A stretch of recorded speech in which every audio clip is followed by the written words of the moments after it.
बिस्मिल्लाहिर्रहमानिर्रहीम। नादीन, मैं हूं अमीर उम्मत चमन और आप देख रहे हैं स्टेट फॉरवर्ड। नादीन, ज़िला चनियोट के दही इलाकों के अंदर जो जानवर हैं, जानवरों में मुख्तलिफ़ किस्म की वबाएँ फूट चुकी हैं। ज़िला इंतज़ामिया इस बारे में क्या कर रही है, आज हमारा मौजू ये होगा। आज से 6 माह कबल सिंध के अंदर जानवरों में एक लंपी स्किन के नाम से एक बीमारी आ गई, जिस वजह से काफ़ी जानवरों की हिलाकतें भी हुई।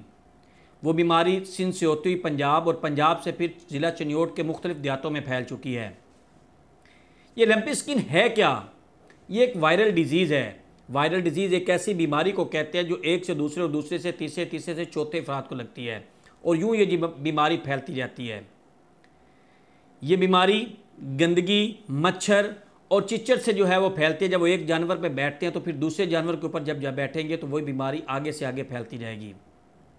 हमारे साथ आज डॉक्टर यूजीन सोहेल साहब, जो एडिशनल डायरेक्टर लाइव स्टॉक हैं, वो भी स्टूडियो में मौजूद हैं। हम उनसे पूछेंगे कि वो हमें इस बीमारी के मुतल्लिक बताएं और उनसे इस बीमारी के मुतल्लिक न सिर्फ हम बातें करेंगे जो हमने फार्मर हज़रात को मालूमात पहुंचाएंगे, बल्कि ये बीमारी है क्या, कैसे फैलती है, इसका तदारक क्या है, वो सारी बातें हम आज उनके साथ शेयर करेंगे। बहुत शुक्रिया डॉक्टर साहब। सबसे पहले तो हमें ये बताइए कि लंपी स्किन बीमारी है क्या, इस बारे में हमारे फार्मर्स को बताइए। लंपी स्किन डिजीज़ जो है ना, ये एक वायरस की वजह से जानवरों में फैलती है। ये सबसे पहले जो सिंध में आज से तकरीबन को 5-6 माह पहले जो है ये बीमारी शुरू हुई है सिंध से, फिर फैलती फैलती है हमारे यहाँ भी। जैसे जैसे जानवर ट्रांसफ़र होते गए वो या ट्रांसपोर्ट होते गए और तो वो ये बीमारी आगे आगे फैलती गई। और इसमें फैलने का इसका सबसे बड़ी जो वजह है ना, वो ये है कि ये वेक्टर बॉर्न डिजीज़ है। इसमें जो मक्खी, मच्छर, चीचड़ वगैरह जो होते हैं ना, ये जब एक जानवर से बैठते हैं तो वहाँ से इन्फेक्शन लेते हैं और दूसरे जानवर पे जब ये जाते हैं तो फिर उसको जो है ना ये इन्फेक्ट करते हैं और ऐसे ही एक जानवर से दूसरे जानवरों में जो है ना वबा आगे से आगे जो है ना फैलती रही है। डॉक्टर साहब, जैसे आपने बताया कि ये बीमारी पहले जो है वो सिंध में थी, सिंध के बाद सिंध से ये पंजाब में कैसे पहुंची और पंजाब के बाद हमारे ज़िला चनियोट के जो मुख्तलिफ इलाके हैं, दही इलाके हैं, वहाँ तक ये बीमारी कैसे पहुंची? में हमारे यहाँ पहले ईद से पहले तो बहुत कम केसेस थे, मतलब 2-4 केसेस हमें रिपोर्ट हुए और वो भी केसेस वो थे जो मंडियों में से जानवर ईद के करीब लेके आए थे, मुख्तलिफ मंडियों में से। तो उसमें उस वक्त तो हमें इतना नहीं, लेकिन हमें ये थ्रेट था कि ये ईद के बाद जो है ना हमारे पास ज़्यादा शुरू होगा। और ईद के बाद फिर जब ईद के बाद जब शुरू हुआ है तो जब जानवर मंडियों में गए हैं, फिर वो वापस अपने घरों को जो सेल नहीं हो सके थे वो जब वापस आए तो उनका जो है ना फिर जो ज़्यादा इन्फेक्शन उन्होंने जो है ना स्प्रेड किया है और उसकी वजह से इंसिडेंस जो है ना इसका बढ़ा है उसके बाद। और ये फैसलाबाद से मुतलका जो हमारा एरिया ना, उसमें ये ज़्यादा जो है ना ये इसका इंसिडेंस इस बीमारी का जो है ना उसमें ज़्यादा है। डॉक्टर साहब, एक बात ये भी बताइए कि हमारे नाजरीन को और जो हमारे फार्मर्स हैं उनमें एक बात ये बहुत ज़्यादा तशवीश फैल रही है कि लंपी स्किन के जो जानवर हैं, हमारे कसाब हज़रात वो मुख्तलिफ़ इलाकों से ख़रीद कर ला रहे हैं और जब लेके आते हैं तो मार्केट में वो ज़िबा करने के लिए रख रहे हैं, या कुछ इलाकों में जो है वो जानवरों को ज़िबा भी किया जा रहा है। इनका गोश्त जो है वो नुकसानदेह हो सकता है, उससे कौन सी बीमारियाँ फैल सकती हैं और ये गोश्त जो है वो काबिल इस्तेमाल है या नहीं है? जो गोश्त के हवाले से अगर हम बात करें तो लंपी स्किन का कोई ऐसा इफेक्ट नहीं है, लेकिन अगर सिर्फ अभी जो अगर कोई कसाब अगर ख़रीदते हैं वो सिर्फ लंपी की वजह से ही नहीं ख़रीदते इनको।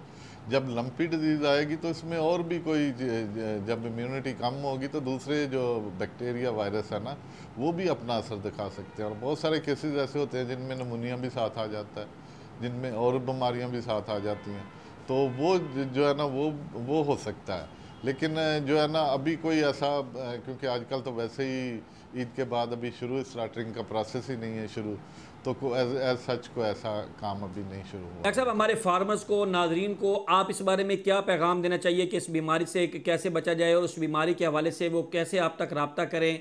क्या आपकी कोई हेल्पलाइन है या किस तरीके से वो आपके साथ रब्ता कर सकते हैं? एक तो जो हमारे फार्मर हजरात हैं ना, मोस्टली उनके पास हमारे जो मुतलका हॉस्पिटल्स हैं ना उनके नंबर हैं, वीओस के या वीएस के जो ना नंबर हैं। नंबर एक तो ये है। दूसरा हमारी जो है हेल्पलाइन है 9211, उस पर 24 घंटे किसी वक्त भी वो कर सकते हैं जो है ना रब्ता। उससे हो सकता है। तीसरा, हमारे जो होते हैं जो फार्मर हजरात हैं, इनको जो है ना, इनको आम तौर पे इनके पास जो है ना सबके मोबाइल नंबर या वैसे नंबर होते हैं। अच्छा, और इसका जो है, आपने जो इसका कहा रब्ता करने के लिए या क्या पैगाम हम देना चाहते हैं, पैगाम के 3-4 चीज़ें बड़ी अहम चीज़ें हैं सब फार्मर्स के लिए। एक तो सबसे पहले, जैसे मैंने पहले बताया कि जानवर आइसोलेट कर लें, अलहदा कर लें बीमार जानवर को, ठीक है ना जी। दूसरा, जानवरों पे स्प्रे करते जाएं। तीसरा जो है ना बड़ा ज़रूरी है, जो भी जानवर को वैक्सीन हमने जब भी करवानी है ना, उसके लिए नीडल नहीं लगानी है। सुई जो लगानी है ना, हर जानवर के लिए अलहदा सुई लगानी है। और वो हमने अपने लोगों को, सबको, वीएस को या डॉक्टर्स को, वीओस को, सबको ये बता दिया कि इसके बगैर आपने इंजेक्शन नहीं लगाने। और वो जो है ना उस पर लगाएंगे ताकि हम इसको ना फर्दर इसका स्प्रेड जो है ना इसको। और दूसरा, फार्मर जो है ना वो भी आपस में इतना ज़्यादा मेल जोल, आपस में एक फार्म वाला दूसरे फार्म वाले से इतना ज़्यादा मेल जोल ना रखे ताकि उसके कपड़ों से भी इन्फेक्शन जो है ना वो ट्रांसफ़र हो सकता है। बहुत शुक्रिया डॉक्टर यूजीन सोहेल साहब जो हमारे साथ एडिशनल डायरेक्टर लाइफ स्टॉक मौजूद थे। नाज़रीन, 9211 जो है महकमा लाइफ स्टॉक का एक हेल्पलाइन नंबर है। आप इस हेल्प लाइन नंबर के ऊपर जो है कॉल कर सकते हैं। महकमा लाइफ स्टॉक की जो टीमें हैं वो ऑलरेडी फील्ड में मौजूद हैं, वो काम भी कर रही हैं, तो आप उनके साथ भी रब्ता कर सकते हैं। हमारे फार्मर्स के पास भी उनके नंबर हैं।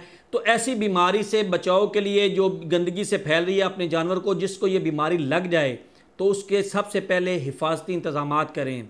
जब तक आप एहतियाती तदाबीर इख्तियार करेंगे तो आपकी ये बीमारी आगे से आगे नहीं फैलेगी। एक नई वीडियो के साथ दोबारा हाज़िर होंगे अपने ज़िले के मसाइल को, अपने ज़िले की खूबसूरती को दिखाने के लिए, लोगों को जो है अपने ज़िले के कल्चर को दिखाने के लिए हम आपके साथ मुसलसल राब्ते में रहेंगे। तब तक के लिए इजाज़त दीजिए। अल्लाह हाफिज़।